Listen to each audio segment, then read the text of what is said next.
د استرالیا هیواد. استرالیا همګټه هیواد په سویلي نیمه کره کې پروت دی. دا د نړۍ تر ټولو وړوکی براعظم دی چې هند سمندر او آرام سمندر کې ګڼ شمیر ټاپوان لري.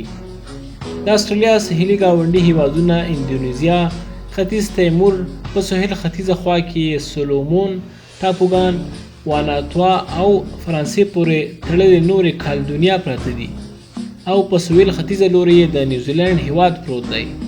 د استرالیا لغوي معنا سویلي خاوره یا ساوثرن لینډ ده. لرغونپوهنه ښیي چې استرالیا کې 15,000 کاله وړاندې انسانانو ژوند کړی. استرالیا نړۍ کې 6مه وچه او تر ټولو کوچنۍ وچه ده. دغه وچه خپلواک هیواد هم دی او د پراخوالي پر بنسټ د نړۍ 6م تر ټولو ستر هیواد شمیرل کیږي. وګړي او پراخوالی یې. استرالیا 26 میلیونه وګړي لري. اکثریت وګړي یې عیسویان دي او 30% نور یې بېدینه دي چې په هیڅ دین باور نه لري. استرالیا کې مسلمانان هم ژوند کوي چې شمیر یې 2.8% ته رسیږي. څه کم 8 میلیونه کیلومتره مربع پراخوالی لري. استرالیا نړۍ کې ښه اقلیم او هوا لري. تسمانیا یې هغه ټاپو دی چې نړۍ کې تر ټولو پاکه هوا او اقلیم لري. حکومت او سیاست یې. دغه هیواد په تیر کې د انګلستان مستعمره وه. 1901 زیږدیز کال کې له انګلستان خپلواکي واخیسته. استرالیا د ملګرو ملتونو له بنسټ ایښودونکو هیوادونو څخه دی او په 1945 زیږدیز کال کې د دغه سازمان رسمي غړی هیواد شو.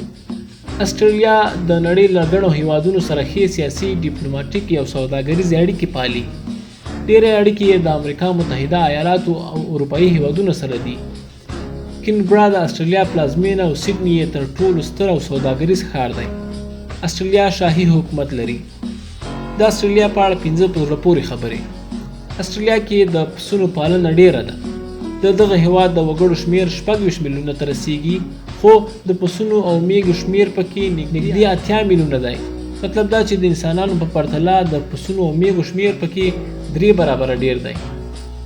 استرالیا کې د خپلو وګړو وروسته تر ټولو ډیر د یونان خلک اوسېږي. د یونان د اتن ښار نیمایي وګړي استرالیا کې اوسي. تر 20مې پیړۍ د نړۍ په ټولو هیوادونو کې ښځو ته د دوی حقوق نه ورکول کېدل او د نارینه‌وو په پرتله ورسره توپیري چلند کېده. استرالیا نړۍ کې 2م هیواد و چې 1902 زیږدیز کال کې ښځو ته د رایو حق ورکړ. استرالیا ګڼ شمېر ساحلونه لري. که چیرې یو څوک وغواړي چې هره ورځ یو نوی ساحل استرالیا کې وګوري، نو 22 کاله وخت به ترې ونیسي. استرالیا کې کانګرو نومی ژوی ډیر پیدا کیږي. دغه هیواد کې د کانګرو غوښې خوړل کیږي او جواز لري او هر رستورانت او هوټل کې د کانګرو غوښه پیدا کیږي. استرالیا نړۍ کې 2م هیواد دی چې د خلکو د ژوند سطحه پکې لوړه او ښه ده.